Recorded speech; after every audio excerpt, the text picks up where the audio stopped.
नमस्कार दोस्तों, मैं विनीत और आप देख रहे हैं आपका अपना चैनल .com, जहां हम करते हैं सिक्कों पे चर्चा।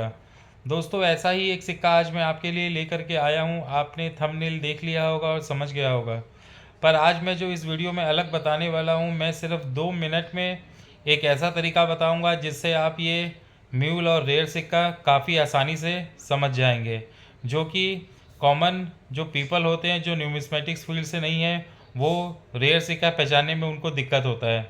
तो उसी दिक्कत को आज मैं ख़त्म करूंगा और ये वीडियो लेंथी नहीं करूंगा। 2 से 3 मिनट में ही आप समझ सकते हैं कि वो रेयर म्यूल सिक्का कौन सा है, और अगर वो सिक्का आपके पास हो, आप बेचना चाहते हो, तो आप मुझसे संपर्क कर सकते हैं। तो जिन लोगों ने भी चैनल सब्सक्राइब नहीं किया हो, तो उनसे रिक्वेस्ट करूँगा चैनल सब्सक्राइब करें, लाइक करें, कमेंट करें एंड शेयर करें। तो चलिए स्टार्ट करते हैं आज का वीडियो।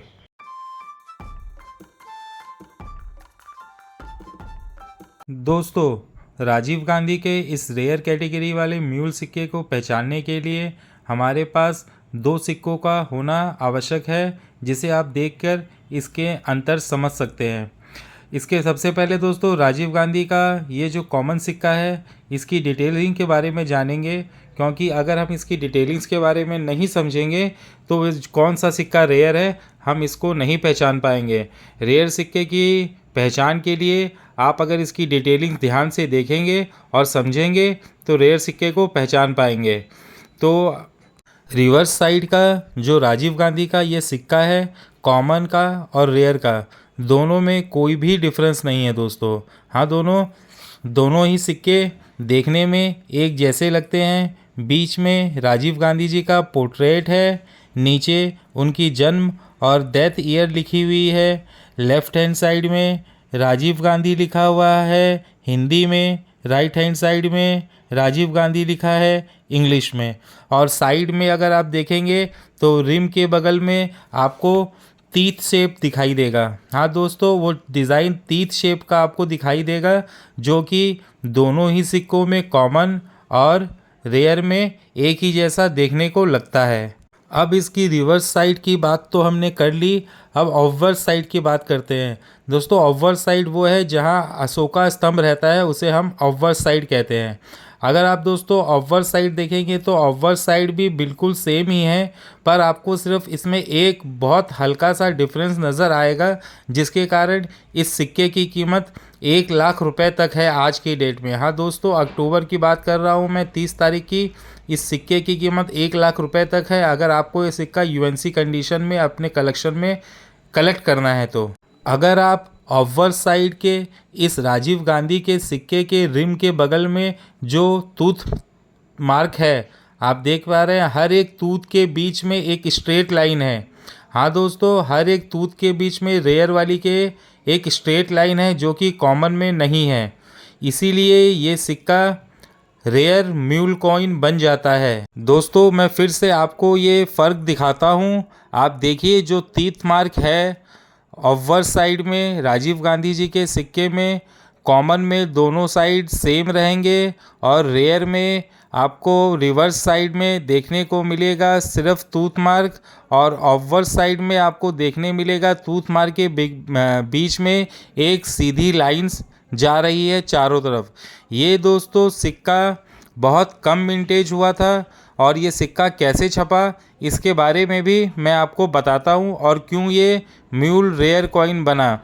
दोस्तों, ये कॉइन डाई वैरायटी नहीं है, ये एक म्यूल कॉइन है, क्योंकि म्यूल कॉइन उसे कहते हैं जब किसी और सिक्के की डाई किसी और सिक्के पर छप जाती है भूलवश, तो उसे म्यूल कॉइन कहते हैं।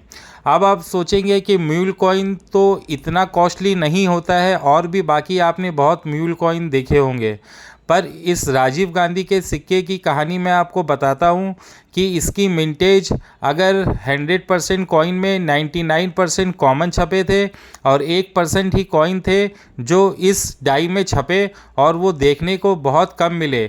इसीलिए हर जो कलेक्टर्स है वो चाहता है अपने कलेक्शन में इस एक सिक्के को रखने की।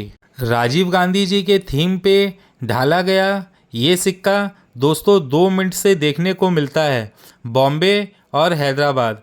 तो दोस्तों मैं आपको बता दूं, अगर इसके आम चलन की बात करें तो बॉम्बे और हैदराबाद दोनों ही स्केयर्स की कैटेगरी में आते हैं, कॉमन सिक्के भी। और उनकी यूएनसी कंडीशन की बात करें तो बॉम्बे मिंट का सिक्का 100 से 150 रुपये तक की वैल्यू रखता है। वहीं हैदराबाद मिंट का सिक्का राजीव गांधी का 100-500 से 600 रुपये तक आपको मिल जाएगा। अब जानते हैं कि ये म्यूल कॉइन बना कैसे। दोस्तों, इसके लिए आप देखेंगे 1991 में ही एक और स्मारक सिक्का जारी हुआ था, कॉमनवेल्थ पार्लियामेंट कॉन्फ्रेंस 1991 का। हाँ दोस्तों, ये सिक्का भी सेम ही ईयर में जारी हुआ था और बॉम्बे मिंट से सिर्फ ये एक सिक्का जारी हुआ था कॉमनवेल्थ का। वहीं पर भूलवश अगर आप ये कॉमनवेल्थ का अगर ऑब्वर्स साइड देखेंगे जो कि बिल्कुल सेम था, पर इसके तीत में आपको लाइनिंग दिखाई देगी। दोस्तों, मैं समझ रहा हूँ कि मैं आपको समझा पा रहा हूँ कि कॉमनवेल्थ का सिक्का अगर आप अपने हाथ में देखेंगे और अपने स्क्रीन पे देख रहे हैं आप कि इसकी जो टूथ मार्क है, टूथ मार्क के बीच में एक लाइनिंग है। ये दोस्तों, ये डाई इस्तेमाल हुई थी कॉमनवेल्थ पार्लियामेंट कॉन्फ्रेंस 1991 में, पर भूलवश इसका ऑब्वर्स साइड राजीव गांधी जी के कॉइन के ऑब्वर्स में छप गया, इसीलिए दोस्तों ये म्यूल हो गया। और इसकी मिंटेज बहुत कम है दोस्तों, बहुत बहुत कम है, इसीलिए इसका रेट आज के डेट में लाखों में जाता है। तो दोस्तों, जैसे मैंने आपको प्रॉमिस किया था कि मैं बहुत कम समय में आपको इसका डिफरेंस समझा दूंगा और वीडियो लेंथी नहीं करूंगा, तो आशा करता हूं कि आपको ये म्यूल कॉइन राजीव गांधी जी का समझने में बहुत आसानी हुई होगी। ऐसे शॉर्ट टाइम में कोई भी यूट्यूबर आपको इतनी जल्दी ये वीडियो राजीव गांधी वाला स्मारक सिक्का म्यूल कॉइन नहीं समझा सका होगा। मेरी कोशिश रहती है कि वीडियो लंबी ना करूं और शॉर्ट में ही जितना जल्दी आपको समझा पाऊं उतना बेहतर हो। तो दोस्तों, आज हम यहीं साइन ऑफ करेंगे और आपको वीडियो अच्छा लगा हो और आपको लगा हो कि कम समय में अगर मैं आपको सही सही नॉलेज दे रहा हूं और आपका ज़्यादा समय नहीं ले रहा हूं और सही जानकारी आप तक पहुंचा रहा हूं, तो वीडियो को सब्सक्राइब करें, लाइक करें, कमेंट करें, शेयर करें, क्योंकि आपके सब्सक्राइब से ही हमें मोटिवेशन मिलता है। हम आगे और जाके अच्छी नई इसी प्रकार के वीडियोस आपके लिए लाते हैं जिससे आपको लाभ हो। तो अब ध्यान से अपने सिक्कों, अगर आपके पास पड़े हैं राजीव गांधी के सिक्के, तो ये डिफरेंस समझ चुके हैं आप ये सिक्के निकालें अपने चिल्लरों से और खोजिए ये राजीव गांधी का रेयर म्यूल कॉइन। तो आशा करता हूँ आप लोग सब अच्छे होंगे और अच्छे से रह रहे होंगे। शुभकामनाएं देता हूँ आपको दिवाली की। दिवाली अच्छे से मनाइए, खुश रहिए, अच्छे रहिए। जय हिंद, नमस्कार।